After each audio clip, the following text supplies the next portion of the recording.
Rachel Bennett had been living on Nexus Station for 3 years now, and she still wasn't used to the crowds. Thousands of different alien species crammed into one massive trading hub, all of them trying to buy, sell, or barter something. The air smelled like a mix of strange spices, ozone, and things she couldn't even identify. It was overwhelming, but it was also home now. She weaved between the market stalls, her shopping bag half full of supplies. Her job as a human researcher studying alien communication patterns didn't pay much, but it was enough to get by. Besides, she loved it. Every day brought something new, something strange, something that reminded her how big the universe really was. Rachel stopped at a fruit vendor's stall, examining something that looked like a purple pineapple but smelled like cinnamon. The vendor, a blob-like creature with too many eyes, was trying to convince her it tasted like chocolate. She was about to bargain for a better price when the sound hit her. It was a scream. Not just any scream, but the kind that made your blood run cold. High-pitched, desperate, and filled with pure terror. Rachel's head snapped toward the sound, her heart already racing. In the middle of the plaza, maybe 30 feet away, a small alien child was having a complete meltdown.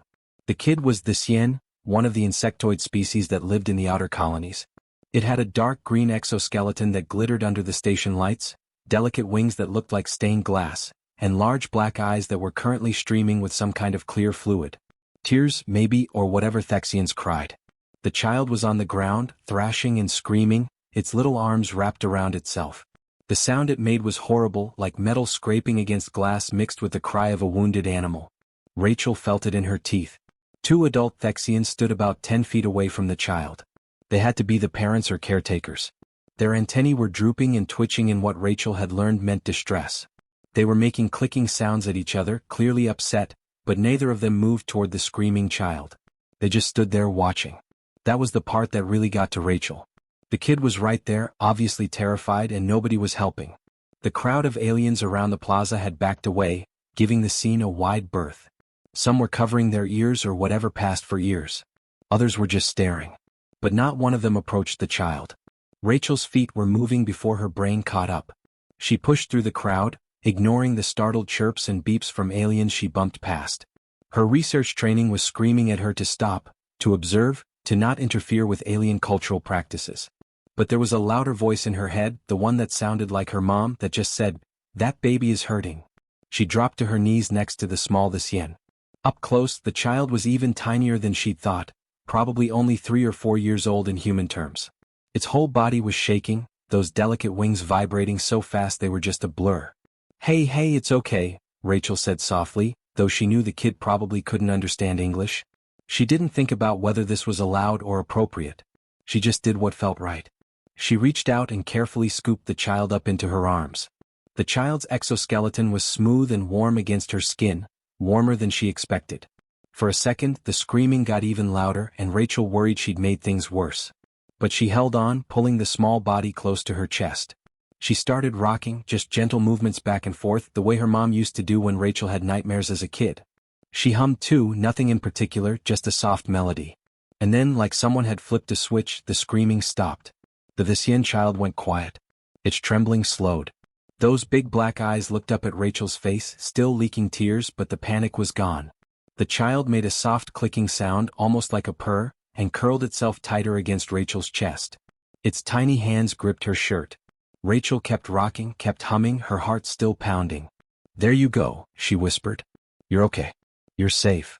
That's when she noticed the silence. The entire market had gone dead quiet. No voices, no bargaining, no sounds of machinery or carts moving. Nothing. Just silence and the feeling of hundreds of eyes on her. Rachel looked up and felt her stomach drop. Every single alien in the plaza was staring at her. Not casual looks either. They were frozen, their faces or whatever they had for faces showing what could only be shock. Some looked horrified. Others looked fascinated. A few had backed away even further, like she was dangerous. The 2 adult Thexians moved suddenly, their movements jerky and urgent. They rushed forward, their antennae standing straight up. They didn't speak to Rachel, didn't even look at her directly. They just carefully took the child from her arms, their movements stiff and formal. The little one made a sad clicking sound as they pulled it away, reaching back toward Rachel with one small hand. Then they were gone, vanishing into the crowd so fast Rachel barely saw which direction they went. She stood there in the middle of the plaza, her arms still in the position of holding the child, her shirt damp with alien tears. Everyone was still staring. She could feel her face getting hot, that familiar flush of embarrassment and confusion. What had she just done? Had she broken some major cultural taboo? Was she in trouble? Rachel swallowed hard and started backing away from the center of the plaza, her shopping completely forgotten. She just wanted to get back to her tiny apartment and figure out what the hell had just happened. She had no idea that in less than 6 hours, armed security would be knocking on her door. Rachel couldn't sleep. She kept replaying the market scene in her head, wondering if she'd just ruined her entire career. Maybe the Thexians would file a complaint. Maybe she'd be kicked off the station. She was sitting on her tiny couch, staring at her hands when the knock came. It wasn't a normal knock. It was the kind that meant business. 3 sharp bangs that made her jump. She opened the door and her heart sank. 4 station security officers stood in the hallway, their armor gleaming under the fluorescent lights. Behind them were 3 Thexians wearing robes so fancy they looked like they cost more than Rachel's yearly salary. Deep purple fabric with silver thread woven in complex patterns. These weren't regular citizens. Rachel Bennett? The lead security officer asked, though he obviously knew who she was. Yes. Her voice came out smaller than she wanted. You need to come with us. Now. Am I under arrest? Rachel asked, her mouth going dry. You are requested at the Imperial Wing, one of the Thexians said, speaking through a small translation device clipped to its robe. The voice was mechanical and emotionless. This is not optional. Rachel's mind raced. The Imperial Wing? She didn't even know there was an Imperial Wing on Nexus Station. Can I at least change? I'm in my pajamas. No time, the security officer said. Let's go. They walked her through corridors she'd never seen before. The regular station areas were cramped and worn, with flickering lights and rust stains. But as they went deeper, everything changed. The hallways became wider, cleaner, almost gleaming. The walls were made of some smooth material that reflected light like water. Armed guards stood at regular intervals, their weapons visible and ready. Rachel's heart was pounding so hard she could hear it in her ears. Whatever this was, it was serious. Really serious. They reached a massive door that must have been 20 feet tall. It slid open silently, and Rachel was led into a chamber so huge it could have fit her entire apartment building inside. The ceiling was domed and covered in something that looked like stars, though she knew they were just lights. The floor was polished stone that clicked under her worn sneakers. And at the far end, on a raised platform, sat a Thexian that took Rachel's breath away. The Empress, because it had to be the Empress, was twice the size of normal Thexians. Her wings weren't just crystalline, they shimmered with actual gold patterns that moved and shifted in the light. She wore a crown made of something that looked like living metal, wrapping around her head and antennae. Her eyes were the deep blue of Earth's oceans, and they were fixed directly on Rachel. Rachel's legs felt like jelly. The security officers stopped about 30 feet from the platform, but they pushed Rachel forward.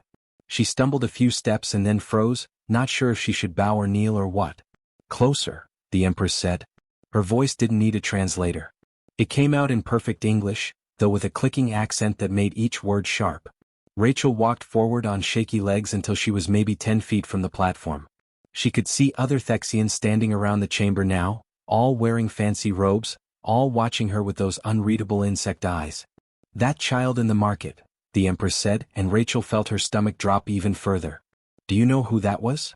No, Your Majesty, Rachel said, hoping that was the right way to address an alien empress. I just saw a kid who needed help. That was Prince Kess, my son. Third in line to the Thexian throne. The room tilted a little. Rachel actually grabbed her own arm to steady herself. I didn't know. I swear I didn't know. He was experiencing neural cascade, the Empress continued. Her wings lifted slightly, a movement Rachel couldn't interpret. It is a condition that affects young Thexians under extreme stress. The mind begins to attack itself. If not stopped within minutes, it causes permanent damage to the brain. Many who experience it never recover. They spend the rest of their lives unable to speak, unable to think clearly. Rachel felt sick. I'm so sorry, I didn't mean to interfere with medical treatment or... Our best physicians were there, the Empress interrupted. They had been trying to stop the cascade for nearly 10 minutes. Nothing was working. Prince Kess was moments away from permanent damage. She leaned forward. And then you touched him. Within seconds the cascade stopped completely. His brain activity returned to normal. You did in seconds what our entire medical team could not do in 10 minutes. Rachel stood there, her mind blank. I just picked him up. How? the Empress demanded, and now there was something sharp in her voice. What technology do you possess? What device were you using? Nothing, Rachel said quickly. No technology. I just held him. It's what humans do when a child is upset. The Thexians around the room started making clicking sounds, talking to each other. It was loud, like dozens of insects all chirping at once. The Empress raised one clawed hand and they went silent. Explain this to me, the Empress said slowly, because I do not understand. You put your body against my son's body. Flesh against flesh. This is not something done in polite society. Physical contact is reserved only for mating or for combat. You understand this, yes? Rachel shook her head. No, I didn't know that. Humans touch each other all the time. Especially with kids. When a child is scared or hurt, we hold them. We hug them. It helps them feel safe. More clicking from the crowd. One of the robed Thexians stepped forward. This is impossible. All known species avoid unnecessary physical contact. It is a basic evolutionary trait. Physical touch creates aggression, not calm. Not for humans, Rachel said, finding her voice getting stronger. For us, touch is how we connect, how we show love, how we comfort each other. Human babies literally die if they're not held. It's called failure to thrive. We need physical contact to survive.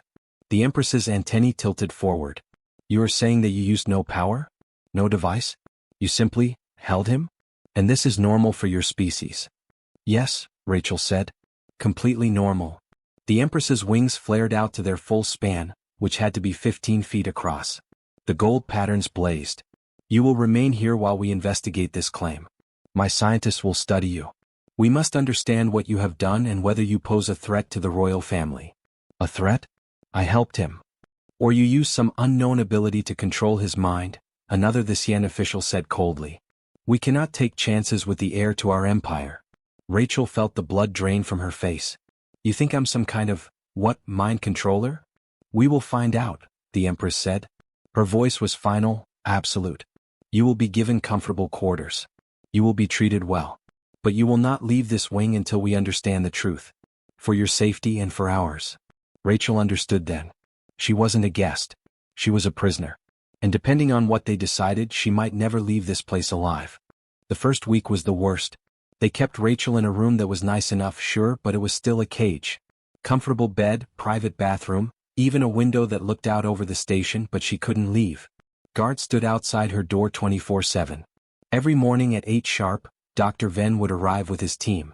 He was tall for a Thesian, with dark blue patterns on his shell and antennae that never stopped twitching. He spoke English better than most, with barely any clicking accent. Good morning, Rachel Bennett. We have more tests today. More tests. Always more tests. They'd scan her with devices that hummed and beeped, shining lights in her eyes, taking blood samples, even hooking her up to machines that supposedly read brain waves. They were looking for something, anything that would explain what she'd done. There must be an implant, Dr. Venn said on day 4, studying a holographic display of her brain. Something microscopic. Perhaps nanotechnology. I don't have any implants, Rachel said for the 100th time. I'm just a normal human. Normal humans do not stop neural cascade, another scientist chimed in. It is medically impossible. Rachel tried to explain it differently. Look, when human babies are born, they're completely helpless. They can't walk, can't feed themselves, can't do anything. They need constant care. And part of that care is being held. Skin-to-skin contact. There are actual studies that show babies who aren't touched enough get sick. Their immune systems fail. Some of them die. It's called failure to thrive. Dr. Venn's antennae curled, and what she'd learned meant skepticism. You are saying touch is a biological necessity for humans? Yes, exactly. But this makes no sense from an evolutionary perspective. Physical contact spreads disease. It makes individuals vulnerable to attack. Every intelligent species has evolved to minimize unnecessary touch. It is basic survival. Not for humans, Rachel insisted. We're social creatures. We evolved in groups and tribes. We needed each other to survive. Touch is how we bond, how we build trust, how we show we care about each other. The scientists would exchange looks, clicking to each other in their own language. She could tell they didn't believe her.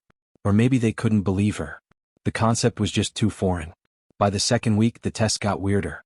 They brought in what they called a psychic evaluator, some kind of specialist who claimed to read mental energy.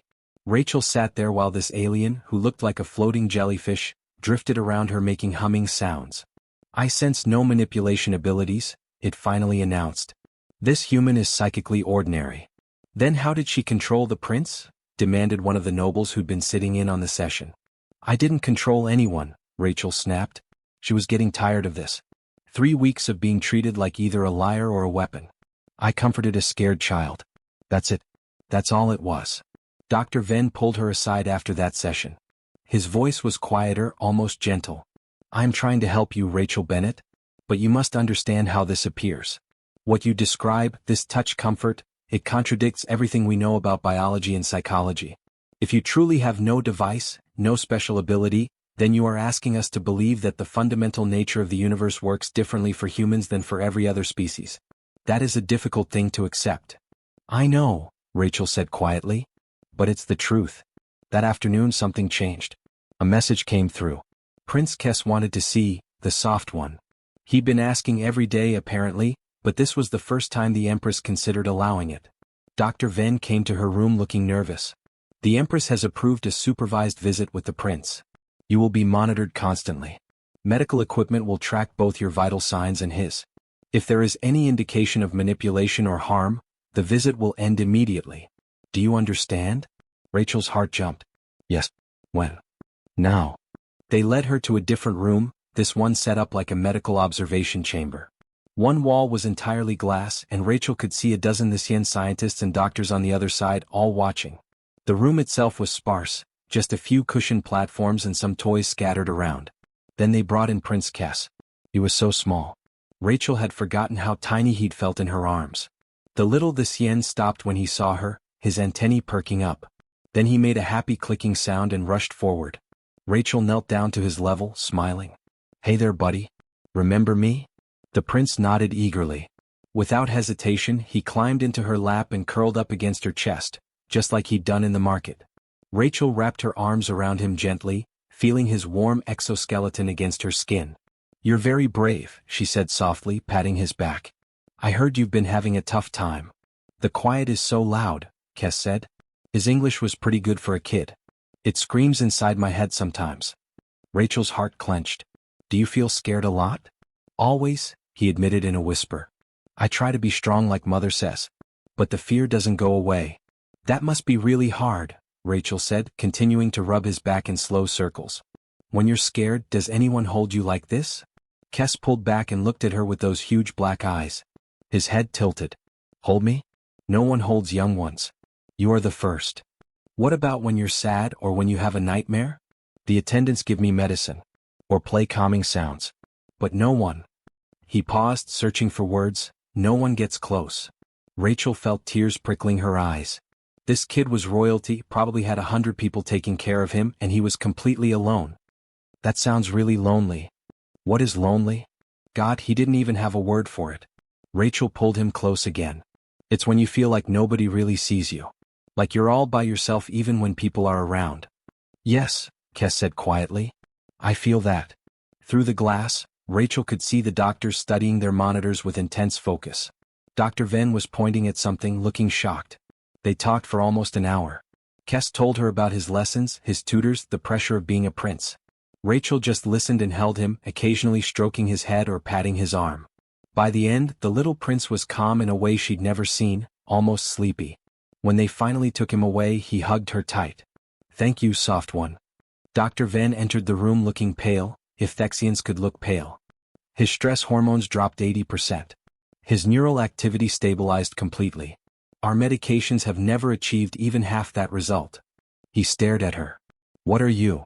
"I'm just someone who thinks kids shouldn't have to be alone with their fear," Rachel said. That evening, Rachel overheard raised voices from outside her door. Arguments. Shouting in Lysian. She caught enough through the translation device they'd left her to understand. Some faction of nobles was demanding her execution. They were calling her a witch, a mind controller, a threat to the empire. The Empress had 3 days to decide Rachel's fate. Rachel lay on her bed that night, staring at the ceiling, wondering if she'd ever see Earth again. Wondering if trying to help one scared kid was going to cost her everything.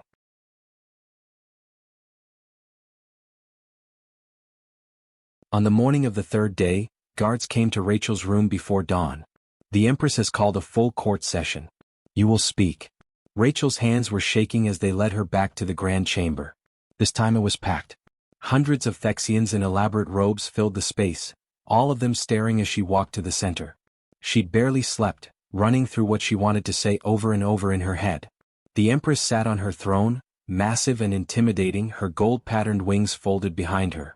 To her right stood a group of older Thexians with silver markings on their shells. To her left, Dr. Venn and his scientific team. Rachel could feel the tension in the room like electricity. Rachel Bennett, the Empress began, her voice echoing through the chamber. The High Council has debated your fate for 3 days. Some call for your immediate execution. Others wish to study you further. Before I render judgment, you may speak. Rachel's throat was dry. She stepped forward, her voice coming out stronger than she felt. Your Majesty, members of the court, I understand why you're scared of what I did. It doesn't make sense to you. But I'm asking you to let me prove it's real. You have proven nothing except that you possess an unexplained ability, one of the silver-marked nobles said sharply. This makes you dangerous. Then let me work with your doctors, Rachel said quickly. Let me teach them what I did. If this is really just comfort, just touch, then it should work when your own people do it. If other the Cien children with neural cascade get better when they're held, you'll know I'm telling the truth. And if I have some hidden agenda, if I'm trying to trick you somehow, you'll figure it out. The chamber erupted. Half the Thexians started clicking loudly, their antennae waving. Rachel caught fragments through the translation devices. Obscene. Against nature. Dangerous experiment. But Dr. Venn stepped forward. Your Majesty, from a scientific standpoint, this proposal has merit. If the human is willing to teach us her methods, we can test them under controlled conditions. We can monitor for any sign of deception or manipulation. This is madness, shouted one of the nobles. You want us to touch our young like animals? This human has corrupted your thinking already. The data doesn't lie, Dr. Venn shot back. Prince Kesh showed measurable improvement. We cannot ignore evidence simply because it makes us uncomfortable. Another scientist spoke up. If this touch comfort is real, if it can actually help with neural cascade, we would be fools to reject it. Do you know how many young ones we lose to this condition every year? How many are left permanently damaged? The argument got louder. Conservative voices calling it unnatural, progressive ones demanding more research. Rachel stood in the middle of it all, feeling small and scared and desperately hoping she'd said the right thing. Then something happened that nobody expected. A small figure moved through the crowd. Prince Kes, who should have been in his chambers, had somehow gotten into the court session. He climbed up the steps to the speaking platform, his little legs working hard to reach the top. Kes, the Empress said sharply. You should not be here. I need to speak, the young prince said. His voice was small but clear in the sudden quiet. Every eye in the chamber turned to him. He stood there, this tiny kid in front of hundreds of adults, and Rachel could see him trembling. But he didn't back down. The human didn't control me, Kes said. I know what my own mind feels like. She didn't make me do anything or think anything. She made the terrible quiet stop. His voice got quieter. All my life there's been this loud silence in my head. Like screaming but with no sound. It hurts. The medicines don't make it stop. The calming sounds don't make it stop. Nothing makes it stop. The Empress leaned forward. Kes, why have you never said this before? Because princes are supposed to be strong, he said simply. Because I thought everyone felt this way and I was just weak for not handling it better. He turned to look at Rachel. But when she held me for the first time ever, I didn't feel alone in my own head. The quiet wasn't scary anymore. She didn't control me. She was there with me in the fear. And that made it smaller. You could have heard a pin drop in that chamber. Rachel felt tears running down her face. Kes looked out at the crowd of adults. If feeling not alone is wrong, then I don't understand what right is anymore. If being held when you're scared is bad, then I don't want to be good.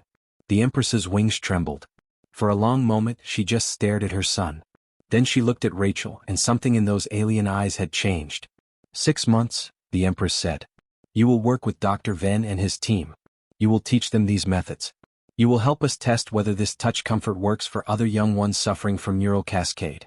If you succeed, you will be granted freedom and honors. If you fail, or if we discover any deception, you will be executed. Do you accept these terms? Rachel wiped her eyes and nodded. Yes, Your Majesty. Thank you. The next day, Rachel found herself in a medical research facility with Dr. Venn and 5 other Thesian doctors. They stood around a table looking deeply uncomfortable. "So," Dr. Venn said awkwardly, "you will teach us to touch?" Rachel almost laughed at how horrified he sounded. "Let's start simple.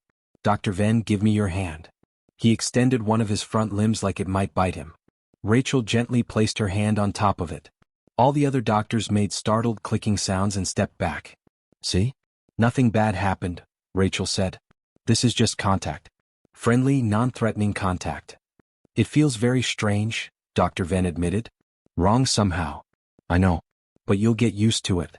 Over the next weeks, Rachel taught them everything she knew. How to gauge pressure so it was comforting, not threatening. How to recognize when someone needs space versus when they need closeness. How to hold a child who's scared. Most of the Visien doctors found it deeply disturbing at first. Their instincts screamed at them that physical contact meant danger. But they were scientists.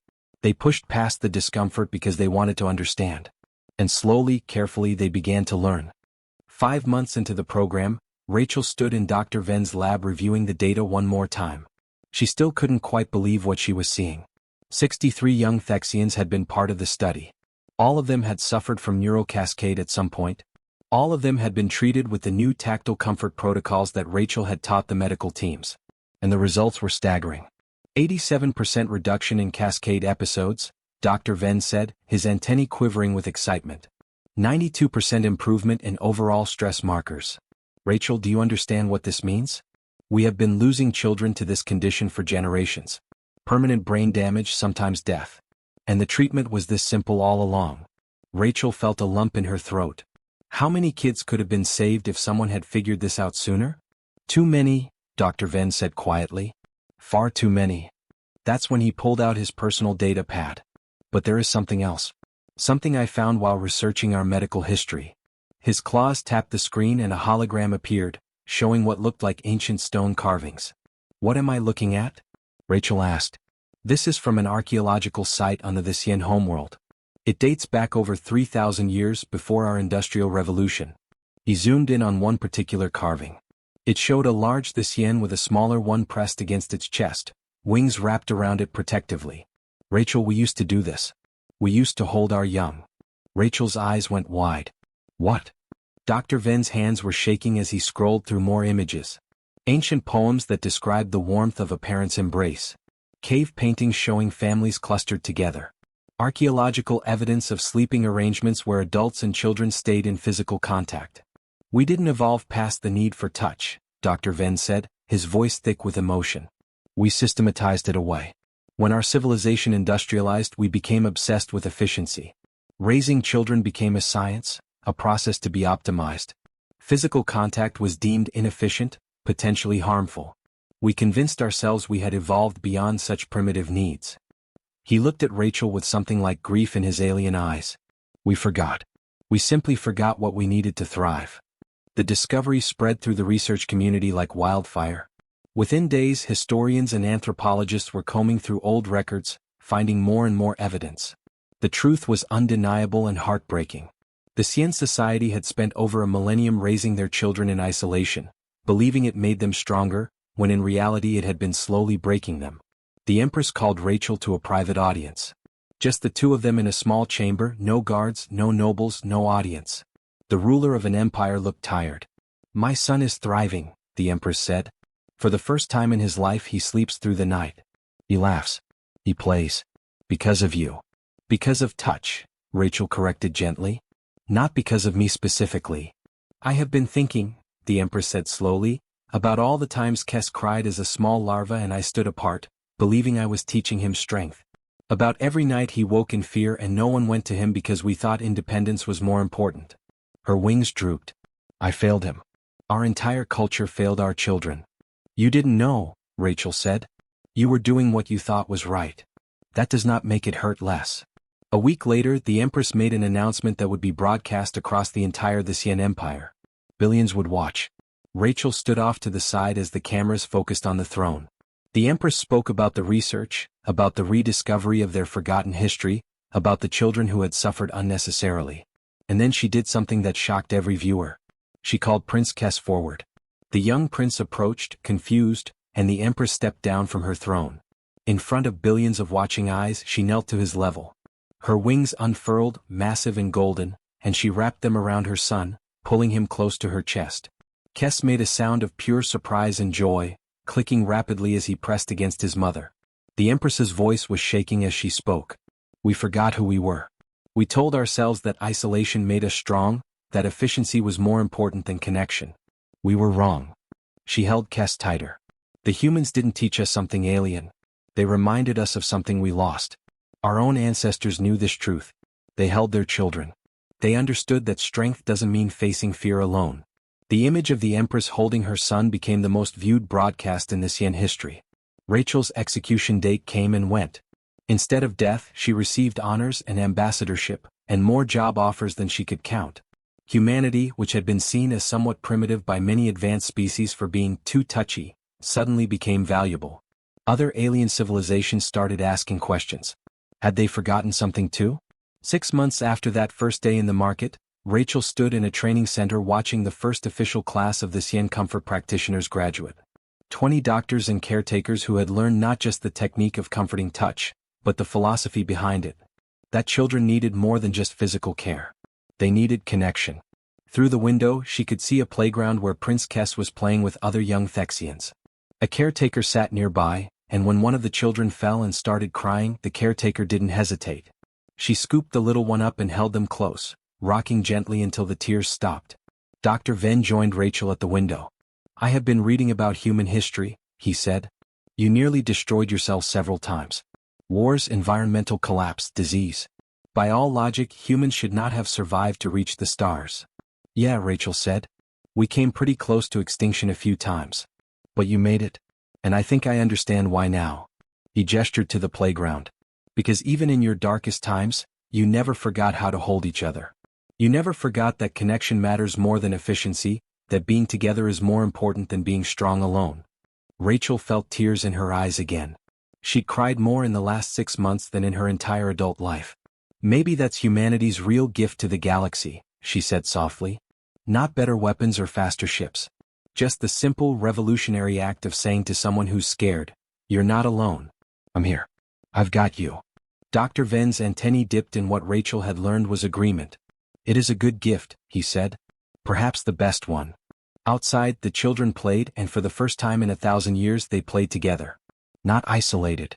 Not alone. Finally held.